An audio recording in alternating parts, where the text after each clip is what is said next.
አሰላሙ አለይኩም ወራህመቱላሂ ወበረካቱ ቤተሰቦች ሁላችሁንም ሰላም ብያለሁ። ዛሬ እጅግ በጣም በርከት ያሉ አጫጭር መረጃዎች አሉኝ። የመጀመሪያውና እጅግ በጣም አሳዛኙ ይህ የምታዩት ወንድማችን ዘይኔ ፈድሉ ይባላል። ገለው አስክሬኑን ጫካ ውስጥ ጥለውታል። ኢና ሊላሂ ወኢና ኢለይሂ ራጂዑን። እጅግ በጣም አስደንጋጭ መረጃ ነው። ዝርዝሩን እንመለስበታለሁ። ሌላኛው ወደ አዲስ አበባ መርካቶ ስንመጣ 200 ሱቆች በ20 ቀን እንድታስረክቡ ተብለው ትዕዛዝ ተላይ ወደ ታች ወርዷል ተብሏል። እጅግ በጣም ገበያውን በተለይ ድንጋጤ ፈጥሮበታል። ለኮሪደር ልማት ማለት ነው። 200 ሱቅ 20 ቀን ብቻ ነው የተሰጣቸው።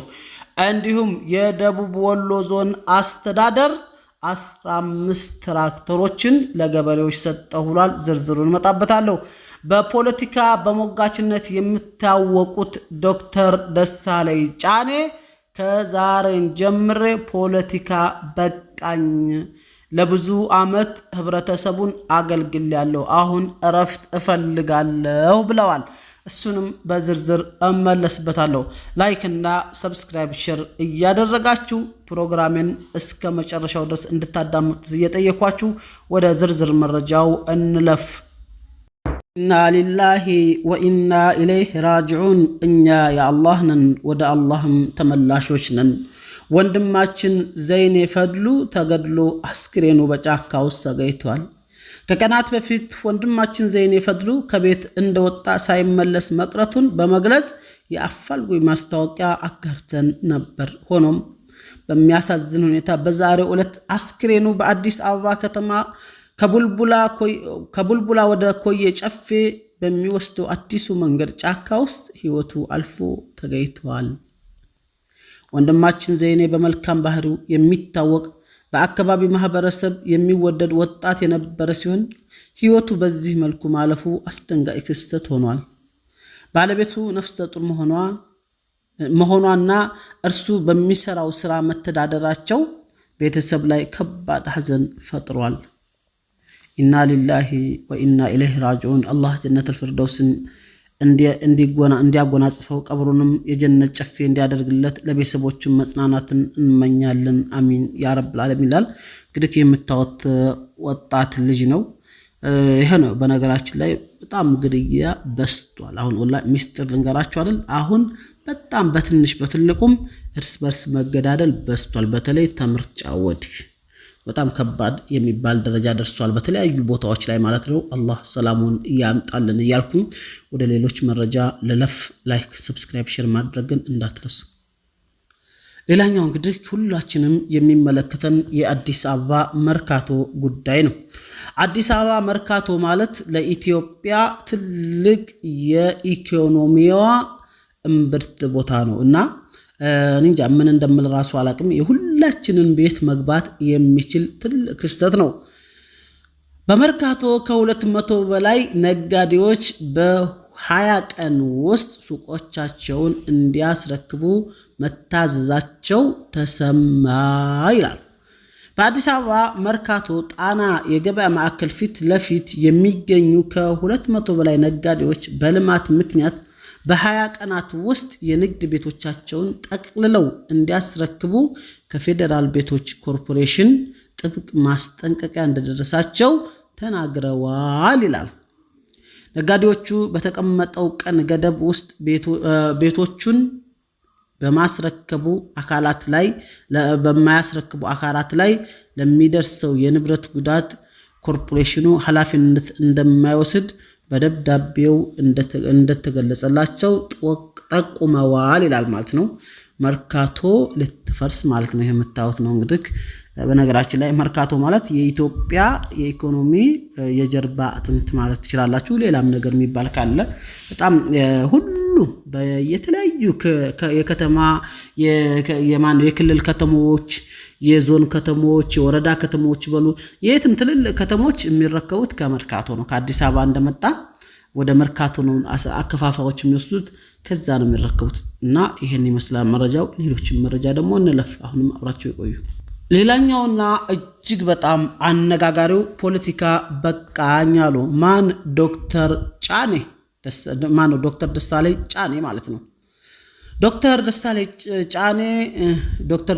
ጫኔ ራሳቸውን ከፖለቲካ ማግለላቸውን አስታወቁ ይላል። የህዝብ ተወካዮች ምክር ቤት አባል የነበሩት ዶክተር ደሳለኝ ጫኔ የምክር ቤቱ የሥራ ዘመን መጠናቀቅን ተከትሎ ራሳቸውን ከማንኛውም የቀጥተኛ ፖለቲካ እንቅስቃሴ ማግለላቸውን በይፋ አስታወቁ ይላል። ባለፉት 10 ዓመታት በፖለቲካው ውስጥ የህዝብን አደራ ለመወጣት ጥረት ማድረጋቸውን የገለጹት ዶክተር ደሳለኝ ወደፊት በሙያቸውና በግል ዘርፍ ላይ በማተኮር አገራቸውን ለማገልገል እንዲሁም ለቤተሰቦቻቸው ጊዜ ለመስጠት መወሰናቸውን አስረድተዋል። በዚህም መሰረት በማንኛውም ፖለቲካ ፓርቲ ውስጥ በአባልነትም ሆነ በደጋፊነት እንደማይሳተፉ ገልጸዋል ይላል። ዶክተር ደሳለኝ አክለውም ጠቅላይ ሚኒስትር አብይ አህመድ አብረን እንስራ በማለት ላቀረቡላቸው ጥሪ ምስጋና ያቀረቡ ሲሆን በ7ኛው ዙር ምርጫ በባህር ዳር ከተማ ለመወዳደር ተመዝግበው ቢሆን ኖሮ ገዢው ፓርቲ እጩ ላለማቅረብ ወስኖ እንደነበር ጠቅላይ ሚኒስትሩ በችግኝ ተከላ መርሃ ግብር ላይ እንደነገሯቸው ይፋ አድርገዋል ይላል ማለት ነው። አያችሁ አይደለም ማለት ያው እንደሚመረጡ ስለሚያውቁ ማለት ነውና ይሄ እንግዲህ እጅግ በጣም አነጋጋሪ የሆነ በርካቶች ሐሳባቸውን የሰጡበት የዛሬ መረጃ ነው።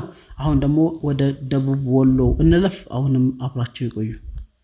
ሌላኛውና የመጨረሻ ማደርግላችሁ በነገራችን ላይ በዚሁ አጋጣሚ ይሄንን ሳልነግራችሁ አሜሪካ ዛሬ ጧት በኢራን ላይ ጦርነት መክፈቷን ሰምታችኋል። ጥቃት ማድረሷን እነሱ ለአያቱላህ ቀብር ሲዘጋጁና እሳቸውን እየቀበሩ በሚቀብሩበት ሰዓት አገር አማን ብለው አሜሪካ ድንገተኛ ጦር በላያቸው ላይ አዝንባለች ማለት ነው። በነገራችን ላይ ማንም ጠያቂ የለም። በአሁን ሰዓት ህግ ምናምን የሚባለው የለም። ማን ጠይቃ ሰላም ስምምነት ተብሎ ድርድር ላይ ነን አሉ ምናምን። እኔ እየተፈለገ ሰዓት እየገደልኩኝ ድርድር ምናምን የሚያይዝ ልጓም ከሌለ የሚያስጠይቅ ነገር የለም። ምንድነው የሚያስፈልገው? እንደው የኛ ንግግር ምንም ፍሬ ባይኖረውም ነገር ግን እጅግ በጣም አሳዛኝ ዓለም ይሄ ህግ ምናምን የሚባለው ድራማ እስከሚመስል ድረስ ማለት ነው። ለጉልበተኞች ብቻ የተቀመጠ ደሃዎችን መጨቆኛ እንጂ እንደዚህ አሜሪካ አሁን ሄዳ ማጥቃት ምንም አይነት መብት የላት። እሺ ማን ነው የሚጠይቃት? ህግስ ማን ነው የሚያስጠይቃት?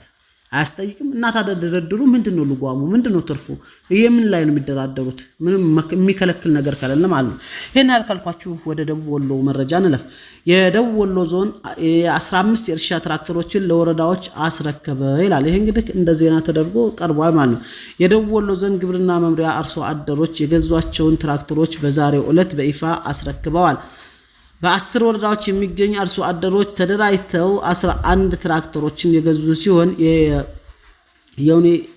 የዩኒየቮችን ወረዳዎች ተከትሎ ገቢዎች ባደረጉት ገዥ በቀጥሉ አልገባኝም። ይሄ አጻጻፍ ዛሬ በ15 ትራክተሮችን ለወረዳዎችና ለአርሶ አደሮች በዛሬው ዕለት ተረክበዋል። በርክክብ ላይ የክልልና የዞን ከፍተኛ የሥራ ኃላፊዎች ተገኝተዋል።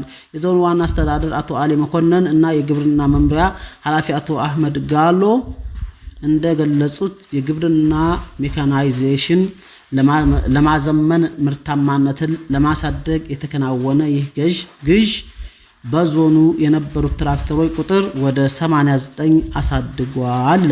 በአዳማ ብረታ ብረት ኢንጂነሪንግ የተገጣጠሙ እነዚህ ትራክተሮች የውጭ ምንዛሬን ከመቀነስ ባለፈ የጥገናና የመለዋወጫ ዕቃዎች አቅርቦትን በቀላሉ ለማግኘት እንደሚያስችሉ ተገልጿል ይላል። እነዚህ ናቸው ትራክተሮቹ ላሳያችሁ። 15 ትራክተሮች ለወረዳዎች አስረከብኩላል።